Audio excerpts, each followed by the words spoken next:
Ang pag-uusapan naman natin ngayon guys no, tungkol naman sa happiness or in Tagalog, kaligayahan, no? Alamin natin dito kung paano nga ba maging happy, no? At saka kung paano nga ba maging happy kahit tayo ay mag-isa lang, no? Ang happiness guys, no, madali lang itong mararamdaman kapag alam natin na puro magaganda ang nangyayari sa buhay natin, no? Yung tipong nung nagsabog ng blessing si God ay nasalo nating lahat, no? Nandiyan na yung may maganda tayong trabaho, may maganda tayong pamilya, at saka ang daming opportunities na nagdadatingan sa buhay natin, no? Madali lang sabihin na masaya tayo kapag ganun ang mga nangyayari sa buhay natin. Pero, paano kung puro kabaliktaran ang mga nangyayari sa buhay ninyo, no? Maging masaya pa kaya kayo kung ang mga nangyayari sa buhay ninyo ay hindi naka-align sa mga desires ninyo, no? Ano kaya ang mararamdaman nyo guys? Maging happy pa kaya kayo kapag ganun ang nangyayari sa buhay nyo, no? Kadalasan sa atin, ang happiness natin ay dinidepende natin sa external validations, 'di ba? Yung nagmula sa ibang tao, 'di ba? Yung iba naging happy lang sila kapag may stable silang relationships, alam nila na may nagmamahal sa kanila, masaya sila, 'di ba? Kapag alam nila na may maganda silang trabaho or na-promote sila sa trabaho, nagiging masaya sila kapag ganun ang nangyayari sa nila. At saka kung alam nila na may magandang pamilya sila, pag alam nila na mabait asawa nila or responsable yung asawa nila, nakakaramdam sila ng kaligayahan, no? Pero hindi nila alam na ang ganitong uri ng happiness ay panandalian lamang, no? Hindi ito nagtatagal, no? Kasi kapag ganito ang mindset natin, no, paano na lang kung yung mga tao na dinidependihan natin ng kaligayahan natin ay nawala sa atin, di ba? Or paano na lang kung tayo ay natanggal sa trabaho natin, magiging masaya pa ba tayo kapag ganun ang nangyayari sa atin, no? Kaya hindi talaga advisable na ang happiness natin ay dinidepende natin sa ibang tao, kasi yung ibang tao hindi habang buhay na nasa buhay natin, no? At saka hindi lahat ng tao ay maibibigay sa iyo kung ano man yung gusto mo na ibigay nila sa iyo, no? Kaya dapat talaga na huwag sa ganung paraan natin ididepende yung kaligayahan natin, no? Lagi nating tatandaan guys na tayo mismo ang arkitekto sa sarili nating kaligayahan, no? Ang kaligayahan ay choice natin ito sa mga, kung ano man yung mga ginagawa nating aksyon sa buhay natin, di ba? Kung ano man yung mga pananaw natin sa buhay, or kung ano man yung mga decisions na ginagawa natin sa buhay natin, no? Personally, sa sariling experience ko, ang dami kong na-experience ng mga kabiguan sa buhay ko. Failed ako sa relationships ko, failed ako sa pagiging nanay ko, failed ako sa pagiging asawa ko, failed ako sa trabaho, failed ako sa pagkakaroon ng kaibigan, no? Pero masaya pa rin ako sa buhay ko, no? Kasi number one talaga na source ng kaligayahan ko yung contentment, yung pagiging kontento, no? Ang mindset ko kasi guys, no, kahit ganun ang nangyari sa buhay ko, hindi ako bitter sa mga pangyayari sa buhay ko kasi kontento ako sa kung anong meron ako, no? Kung ano mang meron ako sa kasalukuyan, kontento ako, at saka hindi ako naghahangad ng labis-labis, no? Kung ano lang yung meron sa ngayon, yun lang yung ina-accept ko sa buhay ko, no? Nagiging masaya ako sa ganung setup ng buhay ko, no? At saka kapag tayo may inner peace or may peace of mind, wala nang masasaya pa. Kung gusto nyo na maging masaya kayo guys, kahit na mag-isa lang kayo, kailangan ang happiness ninyo ay hahanapin nyo mismo sa loob nyo, di ba? Happiness comes from within, sabi nila, di ba? Yung panloob ninyo mismo, diyan nyo hanapin ang happiness nyo.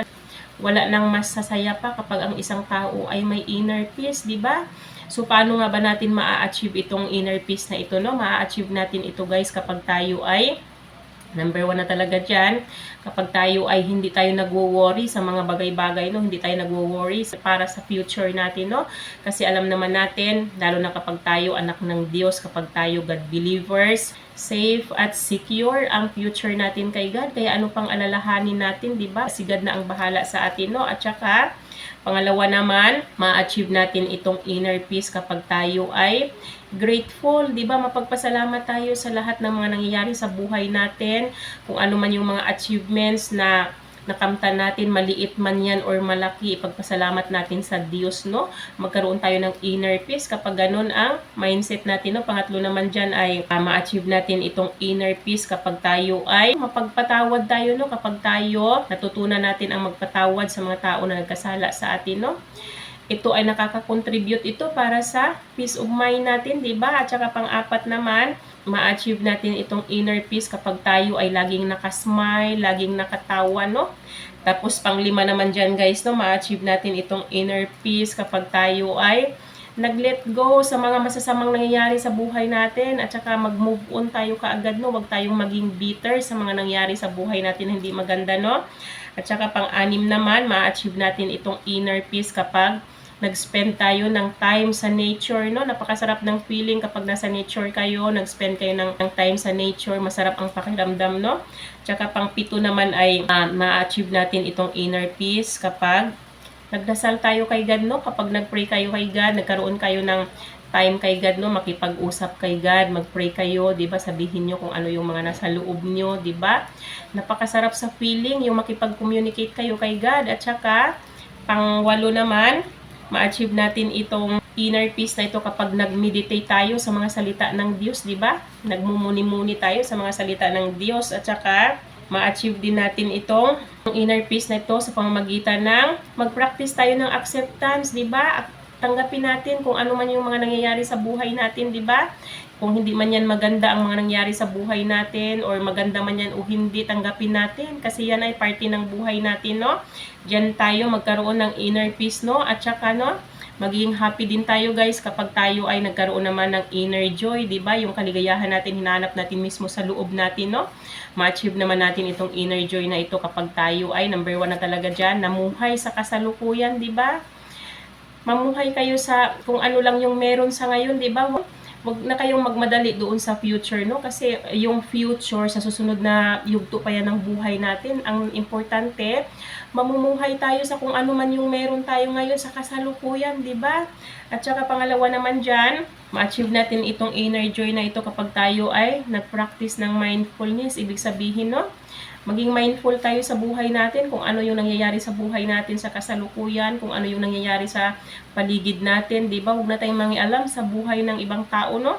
At saka ma-achieve din natin itong inner joy na ito kapag tayo ay marunong mag-let go sa mga hindi magagandang nangyayari sa buhay natin. I-let go natin yan, pakawalan natin yan, kasi yan ay mga baggage yan. Pabigat lang sa atin yan, yung mga bad experiences na yan.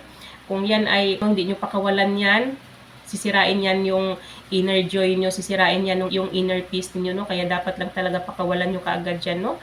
Move on tayo, no? At saka i-cultivate natin yung positive mindset natin, no? Kahit na hindi maganda yung nangyayari sa buhay natin, nakakaranas man tayo ng mga tribulations, nakakaranas man tayo ng difficulty sa buhay natin, nakakaranas man tayo ng challenges sa buhay natin, no? Dapat ay maging mapagpasalamat pa rin tayo, maging masaya pa rin tayo. Ang isipin na lang natin lagi yung mga difficulties na yan, yung mga challenges at tribulations na yan ay bahagi yan ng buhay natin bilang tao, no? Kasi sa pamamagitan ng mga challenges na yan ay dyan tayo natututo sa buhay, dyan tayo tumatatag, no? Kaya lagi nating kakitaan ng happiness yung mga nangyayari sa buhay natin, no? Kahit hindi man yan kagandahan, no?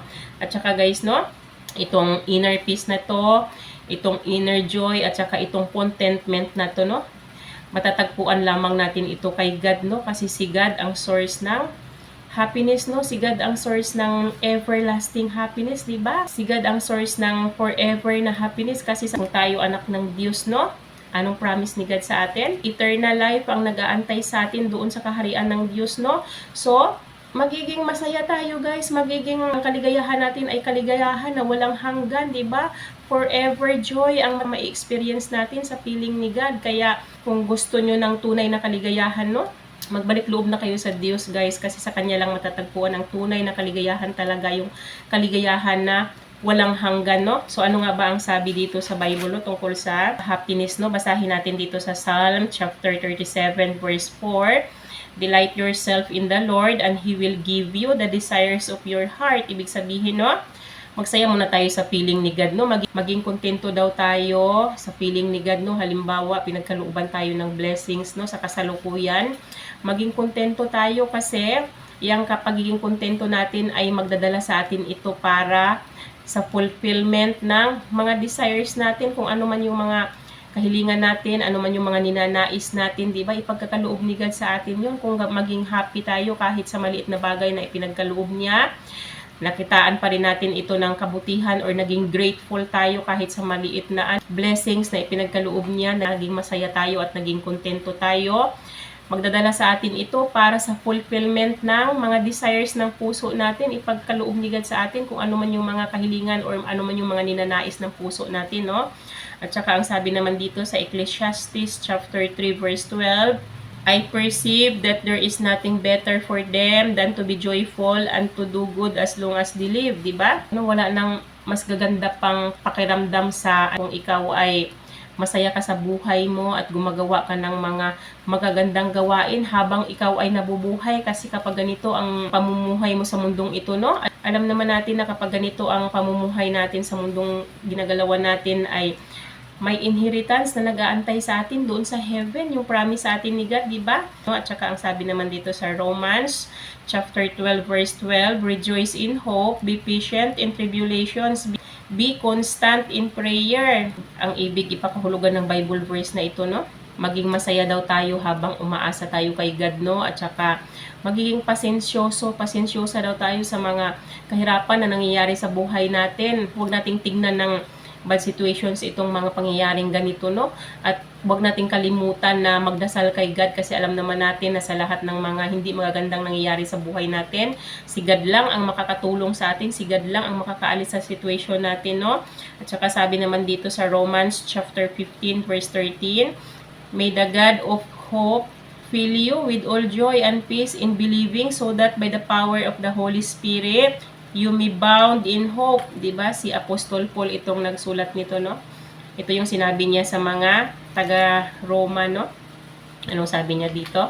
Sinabihan niya yung mga taga-Roma na puspusinawa kayo ng Diyos na siyang bukal ng pag-asa, at naway punuin niya kayo ng kagalakan at kapayapaan dahil naniniwala kayo sa Kanya sa pamamagitan ng kapangyarihan ng banal na Espiritu. Kayo ay magkakaroon ng pag-asa, no?